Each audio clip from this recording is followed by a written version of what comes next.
semana pasada, bueno, me comunicaron hoy, hay un cambio imprevisto. eh, no va a ser necesario, al menos por todo noviembre, bueno, lo que resta de octubre y noviembre, hacer el cambio a esta hora. Si no, lo vamos a poder hacer como estaba previsto de 7 a 11, al menos hasta terminar noviembre. Quizás después sí sea necesario hacer este pequeño cambio, pero por el momento digamos, esta clase va a ser la compensación de lo que nos fuimos antes de la semana pasada y este jueves tendríamos la clase normal hasta las 11. Eso, eso quería contarles. Es digamos, no es por una razón em, muy agradable, pero en cambio a nosotros nos beneficia. Así es, así son las cosas a veces. Nos beneficia a nosotros. Porque no voy a tener que irme antes, como había previsto, puedo mover mis cosas un poquito más tarde en el día y podemos quedarnos tranquilamente todos los jueves de 7 a 11. Nos haremos un pequeño pare en la mitad de la clase para que ustedes se despejen un poco y tal, y seguiremos hasta las 11. Así estaremos hasta noviembre, hasta finales de noviembre. Quizás en diciembre y enero haya que hacer estos cambios, aunque no estoy todavía 100% seguro, pero tal vez sea necesario hacer este pequeño cambiecito de movernos del martes a las 3 de la tarde.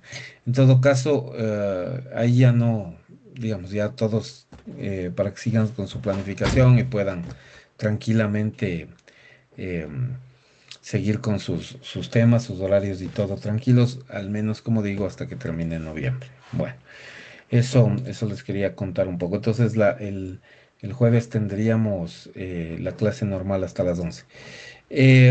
Otro tema que es importante, ¿hay algún problema en la plataforma? Yo no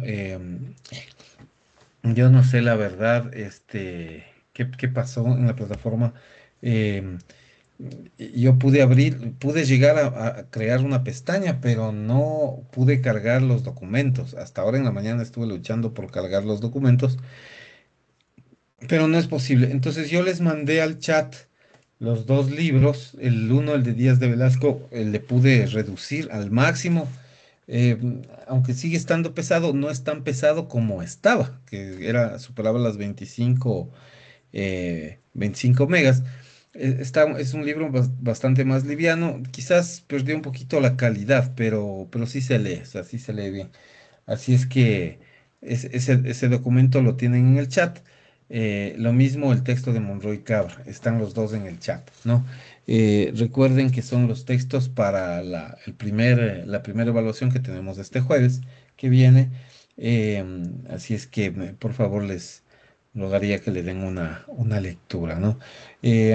Voy a intentar en todo caso hasta que pueda hacerlo, tratar de cargar. De hecho, tiene que estar la plataforma en línea para el examen del día jueves, porque si no, no vamos a poder tomarles el examen.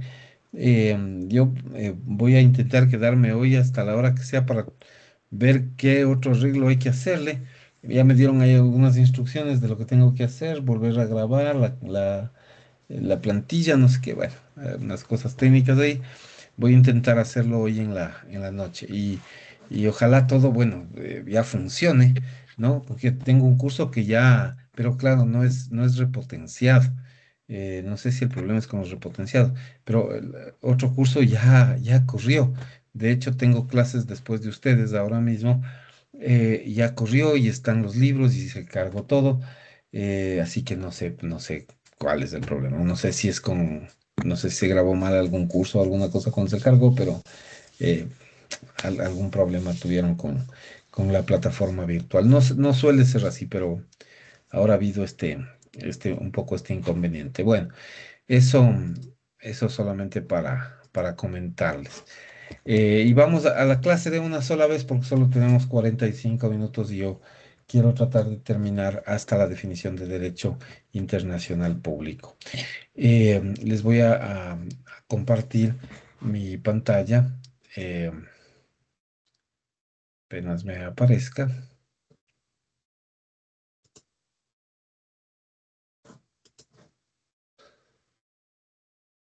No sé si le ven. ¿Está visible para todos? Sí, profe. Sí. Ok. Bueno, recuerden que estábamos tratando la clase anterior, em, básicamente vamos a decir así, las características principales del derecho internacional público clásico, y habíamos visto la semana anterior el sistema europeo de estados, que era la forma de organización de los estados europeos después de la paz de Westfalia, que la discutimos y la conversamos un poco, y luego el sistema de estados de civilización europea, que no es otra cosa que traer la civilización o las estructuras de civilidad que habían en Europa hacia América Latina, ¿no? Hacia el Ecuador, hacia Colombia, Chile, Argentina, etcétera, ¿no? Entonces eso es una de las cosas que se ha venido haciendo, ¿no? Em, y bueno, hay una tercera fase. em, Esta tercera fase a Díaz de Velasco no le gusta mucho, ¿no? La Díaz de Velasco no le agrada mucho. Y cuando la denomina a esta tercera fase, le llama la mal llamada sociedad de estados civilizados, ¿no? Entonces, la sociedad de estados civilizados,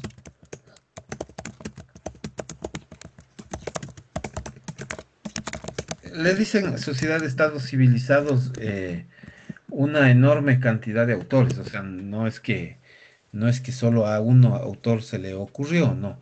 La Sociedad de Estados Civilizados es una denominación que es bastante común en el derecho internacional público. Pero ¿de qué se trata o a qué se refiere? Digamos, ¿cuál es la idea de esta, como dice Díaz de Velasco, mal llamada Sociedad de Estados Civilizados? Aquí tiene mucho que ver la revolución industrial del siglo XIX, ¿no? Em,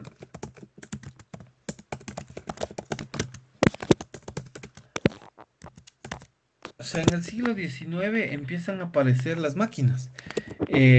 Por decir algo, una de las cosas más comunes que sucede. Cuando tú vives en sociedad, tú tienes algunas personas que, digamos, se prestan cierto tipo de servicios. Por ejemplo, necesito zapatos nuevos porque mis zapatos están, digamos, en mal estado. Entonces yo conozco al vecino que es zapatero y él me toma la medida y me hace unos zapatos, ¿no? Y me entrega los zapatos y yo puedo utilizarlos. Entonces, así como hace zapatos para mí, hace zapatos para los otros vecinos y otros amigos, por ahí quizás algún conocido que tenga cerca, en otro pueblo, qué sé yo. Entonces, eso es lo que normalmente se hacía. Entonces, si tú necesitabas alguna cosa que sea bastante puntual, por ejemplo, una instalación de una cañería, eh, alguna cuestión particular que tú necesitas, pues contactabas a la persona en el pueblo. Eran comunes los herreros, por ejemplo, poner herraduras a los caballos, ¿no? Eran comunes la gente que trabajaba orfebrería, o sea, que hacían cierto tipo de joyas o adornos. Era bastante común, bueno, los zapateros, evidentemente, las costureras, los astres, para hacer la ropa. O sea, eran común todas estas actividades que tienen que ver mucho con lo artesanal, ¿no? La forma artesanal de trabajo. Pero viene con la revolución industrial, lo que termina sucediendo es que las máquinas que surgen de la revolución industrial y que facilitan el trabajo, pronto desplazan a los originales trabajadores, es decir, esos trabajadores ya no, digamos, representan económicamente lo que actuaban dentro de la economía, porque pasan a ver máquinas que probablemente los zapatos que al zapatero le tomaban 4 días o 5 días en elaborar, en una máquina pues te va a tomar 2 horas y no hace un par de zapatos, sino que los va a empezar a fabricar en masa, ¿no? Muchas cantidades de zapatos y una generación cada vez más alta de productos. Entonces, claro, esto tiene un efecto, ¿no? Es decir, ahora los zapatos del fulano de tal, que es el zapatero, ya no son puntuales para dos, tres personas, sino que se expande. Hay un mercado que se expande, ¿no? Porque ya empiezas a vender. a los que viven cerca tuyo, ¿no? Pero después, como ya no tienes a quién vender, pues todos te han comprado zapatos, tienes que salir a otro pueblo y vender en otro lugar y otro lugar y otro lugar. Entonces hay un proceso expansivo de la producción. Ese es el efecto de la revolución industrial, ¿no? Hay un efecto que se vuelve súper expansivo. Entonces empiezas a fabricar ropa con máquinas, zapatos con máquinas, utensilios diarios con máquinas, ya no a mano, ya no de manera artesanal, sino ya de una manera industrial, ¿no? Ya de una manera industrializada. Entonces, esto en el fondo, evidentemente que implica una expansión del sistema económico, una expansión de las ganancias, de los bienes, de las utilidades, de los productos, sí, claro, pero también en el fondo implica empezar a cambiar las formas culturales de ver la cosa, ¿no? De ver las realidades. No solo se produce una expansión de orden productivo, se produce también, por obvias razones, una expansión de la cuestión cultural, ¿no? Es decir, de qué es lo que cada uno refleja como parte de la cultura. Yo siempre, uno de los ejemplos que a mí me parece súper definitivos es la famosa sociedad del rifle en Estados Unidos. Ellos eran una sociedad que les gustaba la caza, bueno, les gusta hasta ahora. Ellos les encantaba el tema de salir de cacería, ¿no? De, digamos, de salir con amigos, con la familia, ir a buscar ciertos animales, después de hacer un asado grande, compartir con todos. Esa era, digamos, la estructura. Y ellos formaron para eso, digamos, una sociedad que les llamaron la sociedad del rifle, ¿no? Eran cazadores que simplemente salían a, digamos, a divertirse de alguna manera cazando animales y después cocinándolos, comiéndolos, haciéndoles una, digamos, una parrillada, una cosa así, ¿no? Con la familia, con los amigos, compartiendo de esa manera. Y claro, pero el tema es que cuando tú tienes eso como digamos, el punto de partida, cuando tú tienes una costumbre sobre eso y de pronto empiezas a producir más, y esto es evidente, empiezas a producir más armas, por ejemplo, empiezas a tener acceso a las armas, va a llegar un momento en que en tu pueblo ya no puedas venderle armas a nadie porque ya no hay quien te compra, todos tienen una, entonces tienes que salir a otros estados y a otros lugares a vender tus armas. Y claro, eso significa que tú transportaste no solo el producto de tu arma, sino la cultura. O sea, la tradición de salir a cazar empezó a expandirse, ¿no? A expandirse por varios lugares de Estados Unidos. Eh, y esto es una cosa que va a crecer mucho con el paso del tiempo, ¿no? Va a empezar a expandir las partes culturales, acelerar la expansión de la cultura y claro, yo les he puesto el caso de Estados Unidos, pero no solo en Estados Unidos, sino en el resto del mundo, ¿no? Entonces, la sociedad de estados, vamos a decir, europeos, que se transfirió a los pueblos latinoamericanos y de América del Norte, sufre también una expansión y empieza a producirse una idea de pueblos, vamos a decirlo así, de pueblos civilizados, aunque como les dije al inicio de la clase, esta sociedad de estados civilizados no es un concepto que le gusta mucho a, a Don Díaz de Velasco, ¿no? No le gusta mucho esta idea de estados civilizados. Sin embargo, hay que pensar que esta transmisión de producción, de cultura, de todo, tiende hacia la europeización de las, digamos, ciudades, los pueblos, los países en donde el, digamos que estas costumbres empezaron a salir, ¿no? Entonces empieza a haber lo que se llama una europeización, pero también una visión, una versión eurocéntrica de la historia, ¿no? Una concepción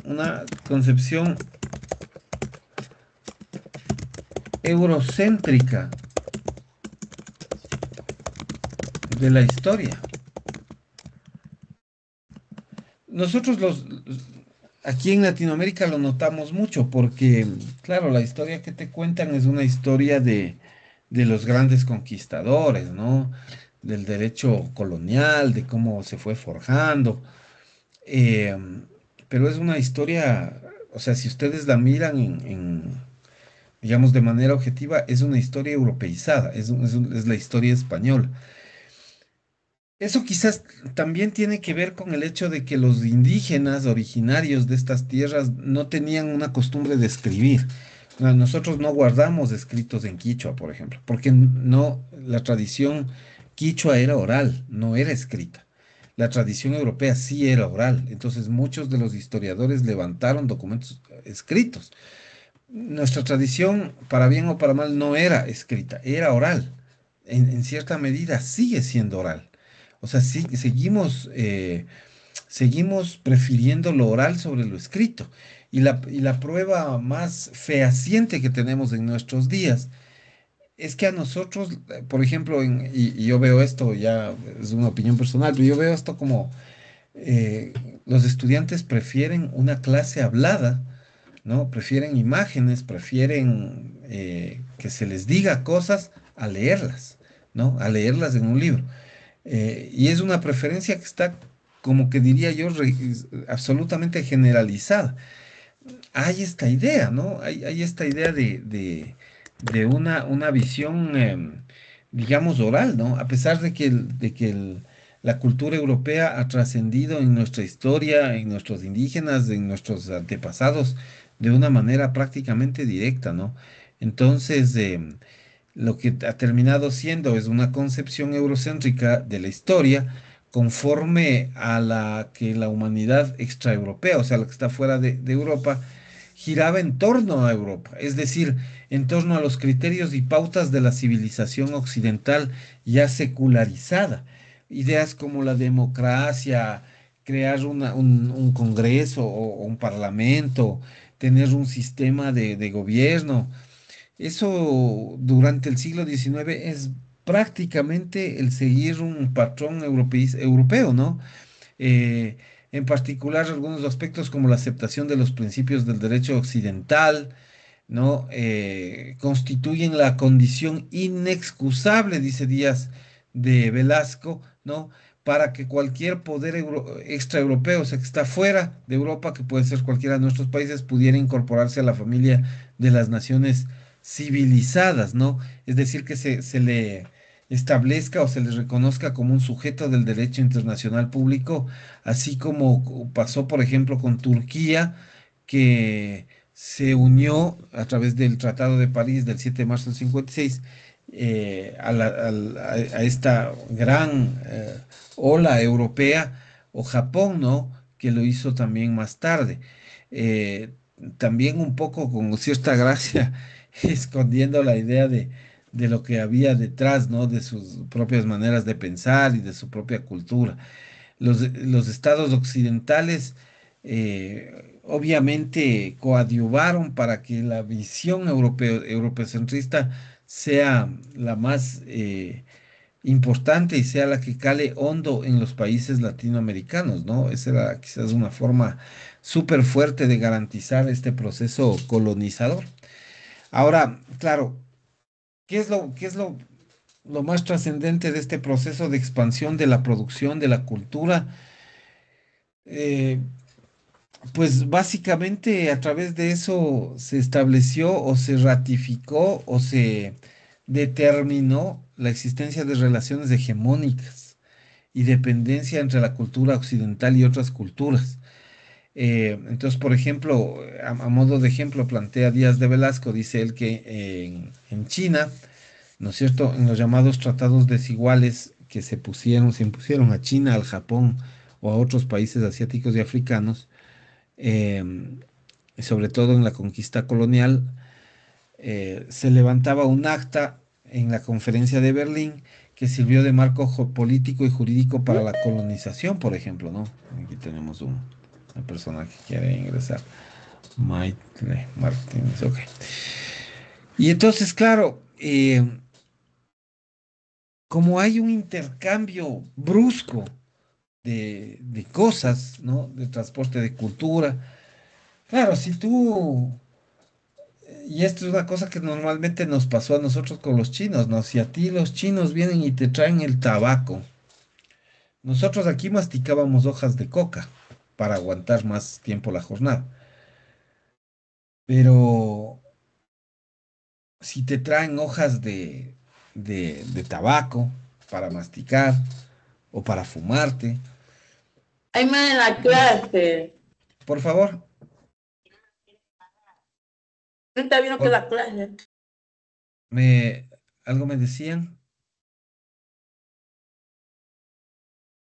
Hola, me decía algo. Profe, parece que la compañera tenía el micrófono abierto. Ah, Cuando... ok. Ah, ya, entonces no me decía. Pensé que me decía alguna cosa. Bueno, en todo caso me llamó la atención para compartirles si había desconectado el Word. Bueno, entonces, como digo, y para no perder la idea, empieza a ver este traspaso, ¿no? de información. Nosotros empezamos evidentemente, a, eh, a establecer ciertas relaciones, ¿no? Hegemónicas, de dependencia, donde hay la cultura occidental, que es la nuestra, y otras culturas también, ¿no? Y entonces, hay ciertos tratados, hay ciertas cosas que se empiezan a hacer. Y claro, si es que tú, y lo que les iba a contar, que se me escapaba la idea, es que si es que tú, por ejemplo, si tú ya probaste tabaco, ¿no? Y te gustó y te parece que es algo que tiene un buen sabor o lo que sea, tú de pronto vas a querer que te traigan más, pues, ¿no? Y asimismo tú tienes algún producto que el vecino le interesó, porque le gustó, porque le pareció barato, cualquier razón, ¿no? Y entonces eso va a dar lugar o sea, esa expansión de producción y cultural va a dar lugar al crecimiento del comercio. ¿Y cómo se hacía el comercio en esos tiempos? Pues con barco, navegación. Va a dar lugar a la creación de la navegación. Va a haber siempre más navegación, una mayor estructura de navegación, más barcos, barcos cada vez más grandes y sobre todo, la idea que se va a plantear es la idea de la libertad de navegación. Es decir, vamos a tener la posibilidad de plantear en la sociedad de estados la posibilidad de que nos podamos mover de un sitio a otro, trayendo cosas que nos interesan, dejando cosas que le interesan a otros. Entonces, ese es un caso o es una estructura que es bien interesante en términos de establecer los principios básicos de lo que es ciertas libertades, ciertos derechos que después se harán trascendentales para toda la humanidad, ¿no? Y entonces, aquí lo que termina planteándose es una idea de no solo de libertad de navegación, sino también libertad de comercio, ¿no? O sea, que tú puedas comerciar con otros países y tal, ¿no? Entonces, la sociedad internacional, básicamente empieza a volverse como, digamos, son todos países eurocéntricos, todos, digamos, que siguen esos mismos patrones, que tienen esas estructuras. Pues empieza a pasar una cosa y es que la sociedad de estados, como son eurocéntricos, como siguen absolutamente toda la, digamos, la dinámica de los europeos, se empieza a volver cerrada hacia el eurocentrismo, cerrada hacia el eurocentrismo. Entonces, eso es una cosa que va pasando, ¿no? Eh, Y ahí el derecho internacional se empieza a volver como liberal, como radicalmente descentralizado, oligo- oligocrático, ¿no? Digamos, liberal porque sus normas atienden casi exclusivamente a la distribución de competencias entre los estados y a las regulaciones de las relaciones entre estos, que son principalmente relaciones comerciales.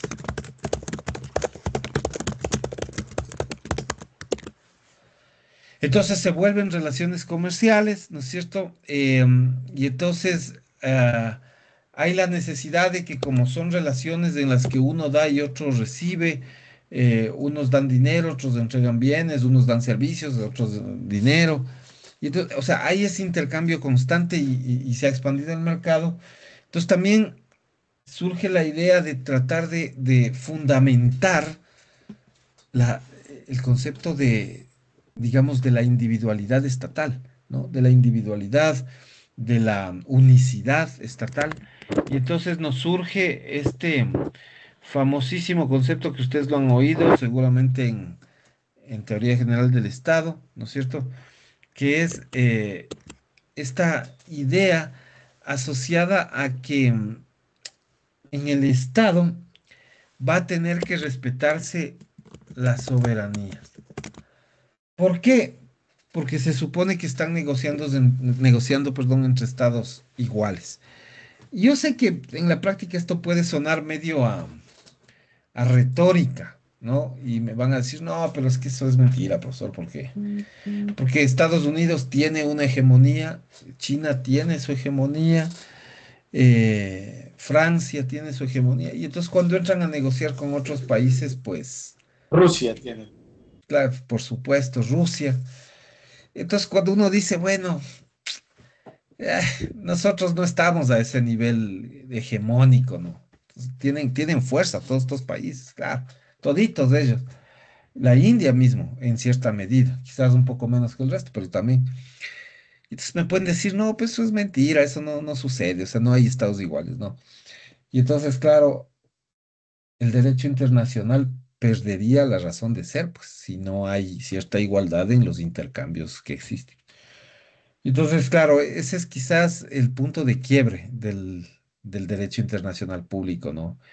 El entender que hay hegemonías prácticas. Quizás en la teoría todos los estados somos, entre comillas, iguales, aunque, aunque claro, nosotros a veces estaremos en mucha dificultad de decirle no a algo que los países que hemos nombrado nos impongan. Pero en cambio, digamos, eso que no podemos hacer con esos países, porque hay un evidente caso hegemónico, en cambio sí podemos hacer con los que son iguales a nosotros. Y esa igualdad se traduce en las relaciones entre estados que por ahí tienen más o menos el mismo nivel de jerarquía.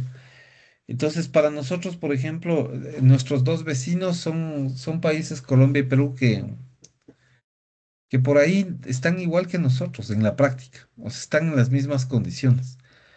Eh, Nadie es abruptamente poderoso en relación a los otros dos. Y si uno se va abriendo en las fronteras de América Latina, probablemente pasa lo mismo, o sea, con Venezuela, con Panamá, con Chile, ¿no? Con Bolivia. Hay más o menos la Latinoamérica. misma estructura, ¿no? Algo me decía, señor Hernández, por favor. Sí, más o menos lo que usted decía, doctor, en relación a los países vecinos, la Ujú. relación sería asimétrica, o sea, no habría Sí, tanta diferencia en términos de poderíos o de hegemonía en así cuanto a lo es, económico, a lo militar, etcétera, a lo tecnológico. así Yo es. creo que podríamos sacar un poco a México y Brasil probablemente por algunas particularidades, pero de allí creo que podríamos cruzar una línea horizontal en donde podríamos allí transversalizar a todos esos países. Sí, Pero, sí, sí. doctor, usted la hojita, la que estaba escribiendo, la sacó. Que no me Ah, parece. bueno, yo le veo como que está compartiéndose, no sé si al resto le pasa igual. Se ve en blanco, profe, no se ve Ah, lo que está Se ve en pidiendo. blanco, doctor. está en blanco. A ver, déjenme En blanco, sí. volverles a compartir, ¿no? Pero sí, lo que dice el señor Hernández es correcto. Digamos que hasta cierto punto, ahí no sé si se ve. No, aún no.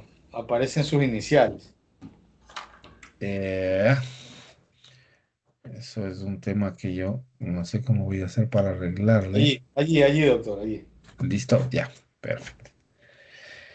Ok, bueno, lo que le decía es que sí, el señor Hernández en realidad tiene mucha razón en el sentido de que nosotros estamos más o menos en una misma línea, ¿no?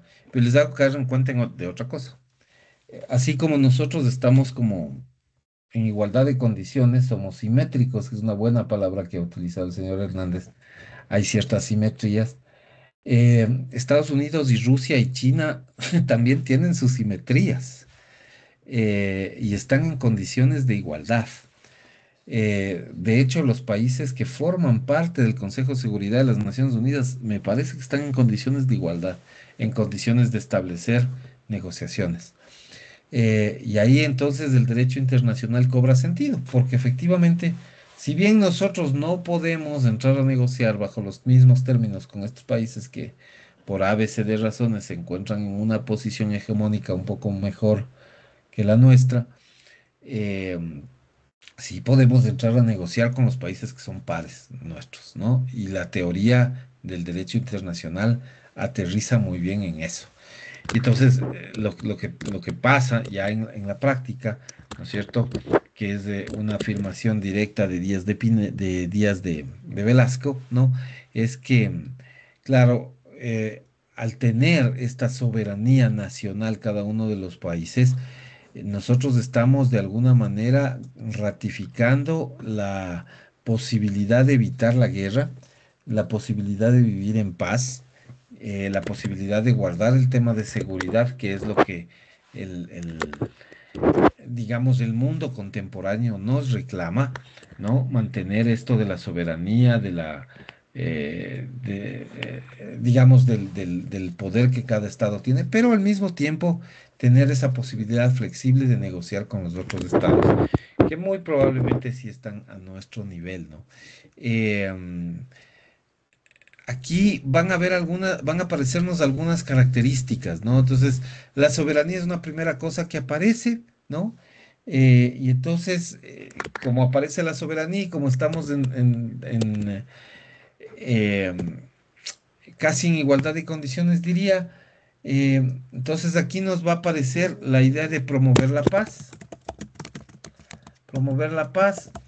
evitar la guerra, ¿no? Que es lo que colapsaba al mundo, ¿no es cierto? Sobre todo a finales de los años, digamos, a mediados de los años 40 había colapsado el mundo como consecuencia de la Segunda Guerra Mundial. Eh, Prohibir el recurso de la fuerza para todos los países, no solamente para, digamos, los países que estamos en vías de desarrollo, ¿no es cierto? Eh, Además, vamos a tener un estado, un grupo de estados que van a ser descentralizados, ¿ya?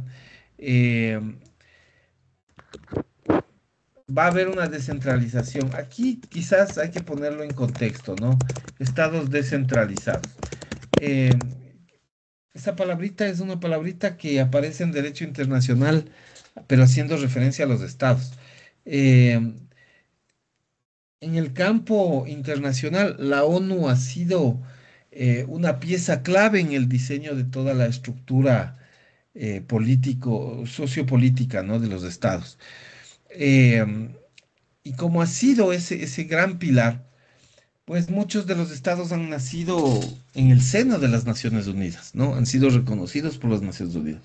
Pero más allá de ese reconocimiento, resulta que la idea del derecho internacional, digamos, clásico, como se le entendió en un inicio, es una idea que tiene que ver mucho con, vamos a decir, con esta libertad que tienen los estados para empezar a contratar. Y es una época en la que precisamente van a empezar a aparecer los tratados y convenios bilaterales, es decir, los acuerdos entre dos, por ahí máximo tres, que van a empezar a plantearse ciertas ideas en común, ¿no? Y eso es meritorio para nuestros estados, ¿no? Que pueden mantener unas relaciones sanas de ayuda mutua, ¿no? Entonces, cuando nosotros logramos que el derecho de los tratados trabaje para nosotros, nosotros lo que logramos es mayor cohesión entre los estados, ¿no? Es decir, porque ya no dependemos de un organismo internacional como la ONU para tratar de tomar decisiones, sino que nosotros mismos empezamos a brillar como estados descentralizados que empiezan a trabajar por su interés personal propio, ¿no? Entonces, lo que les decía hace unos minutos, bueno, a nosotros nos interesa el tabaco, por ejemplo, ese es el producto que nos interesa. Y a los otros les interesa, no sé, me invento el camarón. Entonces es más fácil irse poniendo de acuerdo, ir formando estas pequeñas, digamos, asociaciones o agremiaciones o como quieran llamarle, para mantener un estado de Alianzas. sociedad, digamos, de una manera más armónica, ¿no? Decía algo, señor Hernández. Sí, alianzas en términos comerciales, Correcto. estratégicos, militares, podrían ser. Claro que sí, correcto. Alianzas, correcto.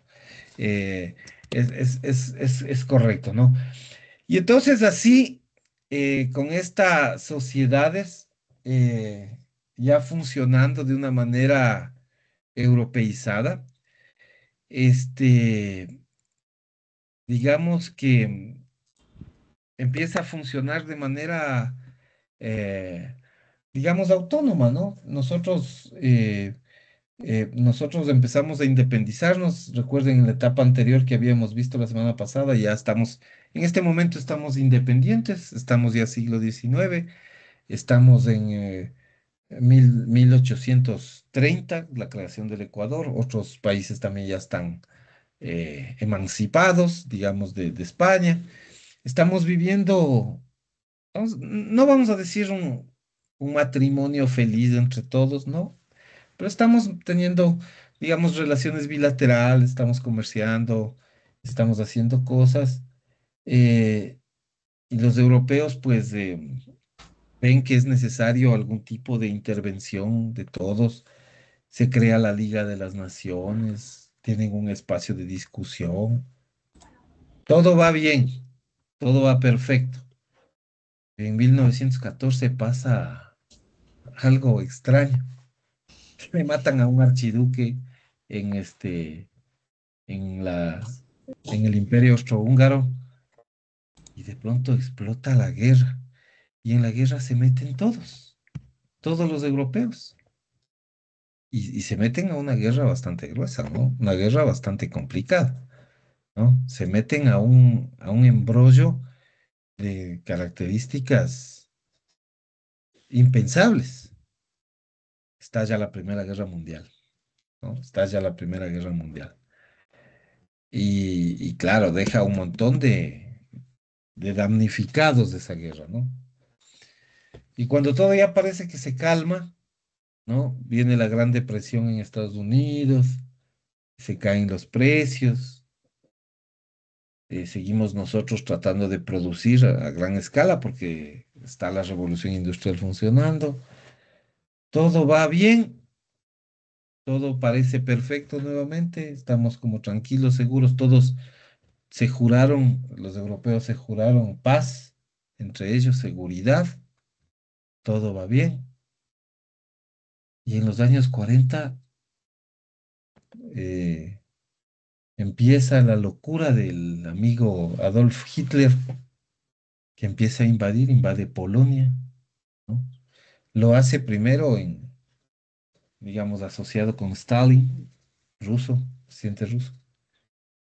Y luego, pues, luego se pelean, luego Stalin se vuelve enemigo, pero, pero estalla una guerra espantosa, ¿no? Estalla una guerra de espanto, ¿no? Y nos mantenemos, y nuevamente, ¿no? Europa se ve congestionadísima. Otra vez se juraron, como digo, paz, amor, convivencia, seguridad, todo se juraron y pues, ¿no? Pasaron unos añitos y se enfrentaron. Y entonces, claro, ahí ya tuvo que intervenir Estados Unidos, los rusos también, hicieron ahí algunas alianzas militares para detener el avance alemán. Finalmente la guerra se acaba a inicios de los años 40, ¿no? Eh, y entonces, claro, los países quedan, yo diría que en términos generales a nivel mundial, los países quedan horrorizados, ¿no? Horrorizados, los horrores de la guerra, Segunda Guerra Mundial, además, o sea, una guerra de grandes proporciones. Eh, Queda devastada gran parte de Europa, ¿no? Destruida, bombardeadas varias ciudades. Es increíble ver eso en Europa, ¿no? Yo les había dicho en una clase, creo que la clase anterior les dije yo, hay una, no sé si fue a este curso, no creo que fue a este curso, yo les decía, hay una ciudad que está construida con piedras, eh, piedras bombardeadas. Se llama Dresden, en Alemania, Dresden. Yo me había comprometido a buscarles el nombre. Se llama Dresden.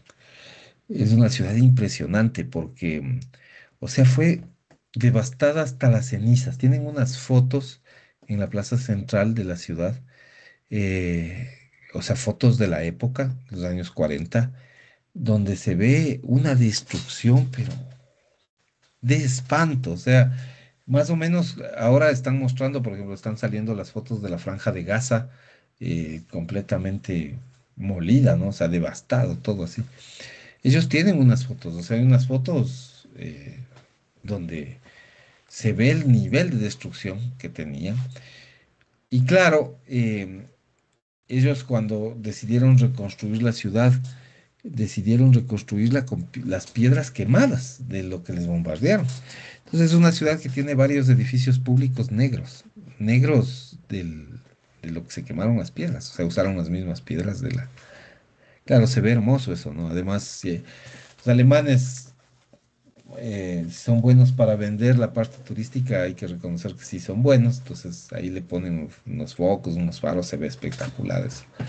Pero claro, o sea, uno mira eso y se da cuenta del horror de la guerra, ¿no? Y de la dureza, ¿no? De los ataques y de las bombas y del, del napalm y de todas esas cosas. Eso es una cosa impresionante. Y entonces, claro, los países ya, ya no creen en los pactos, en las alianzas verbales, necesitan creer en algo más. Y ahí se produce vamos a decir, un punto de quiebre en la historia. Se produce un punto de quiebre y empieza a aparecer lo que se va a llamar el derecho internacional público, pero ya contemporáneo. El derecho internacional público contemporáneo va a aparecer en el año de 1945, cuando varios de los países que formaban parte de la Liga de las Naciones, que era una organización de varios países europeos, ¿no? Principalmente de aquellos que quedaron devastados, algunos de ellos, eh, bueno, ellos deciden cómo rememorar el tema, pero hacer un pacto un poco más cumplible en el mediano plazo, ¿no? Comprometerse de verdad a ciertas cosas porque el dolor de la guerra es terrible. Y entonces en 1945 se crea la ONU y ese año y ese momento y esa creación marcan el inicio de una nueva etapa del derecho público internacional, que es básicamente la etapa contemporánea. Y esa es la etapa que de alguna manera vivimos hasta hoy.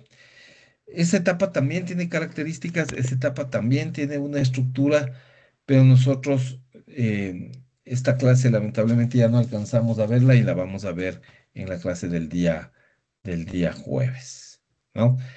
Bueno, eso digamos que,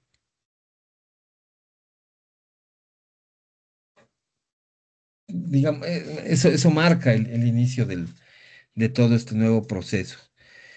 Eh, Con la creación de la ONU viene la Guerra Fría, con la creación de la ONU viene el aislamiento del comunismo, y vienen algunas cuestiones que les voy a contar en la próxima clase, ¿no? Para seguir avanzando con nuestra materia. Señor Hernández, por favor.